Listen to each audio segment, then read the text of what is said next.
called conmigo.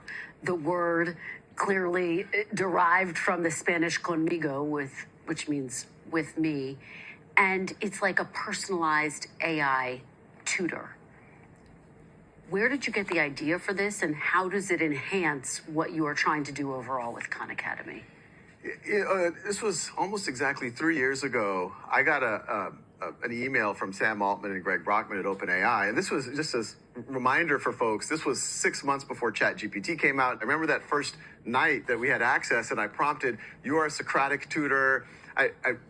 We don't do this now, but at that time I said, "You're the Robin Williams character from Dead Poet Society," and tutor me, and it did it.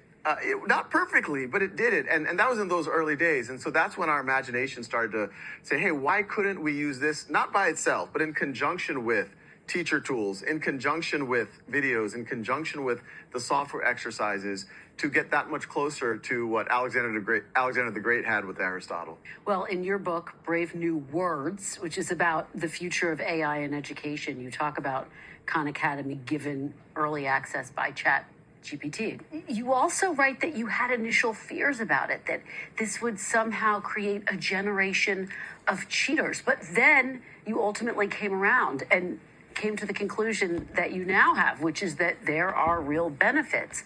What do you say, though, to parents and to teachers who are concerned that AI will lead to more cheating?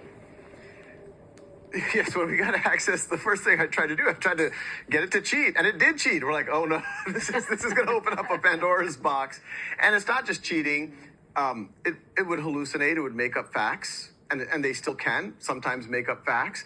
And I started off the chapter before even getting into AI saying, well, what was the state of cheating before ChatGPT? It existed. It existed, and it existed actually pretty blatantly in a lot of places. And the opportunity here is, we have something called Writing Coach on Conmigo. And what that does is a teacher can assign through the AI, and the AI won't do it for the student, but with the student. It'll act as an ethical writing coach. They'll go through brainstorming, they'll do outlining, it'll do draft, give some feedback. And when the student submits the essay through the AI, now the teacher just doesn't get the final output like our teachers got when we were young. The teacher gets the whole process. It's like being able to talk to the tutor. How long did this take, Sal? Did he work on it? And the AI can actually notify the teacher, hey, this paragraph right here, we didn't work on it. It just showed up. And it looks a little different than Sal's other writing. Maybe you want to look into it. And that's the way that you can really police these things. But it's not just about policing it. It's also about supporting the students better. You are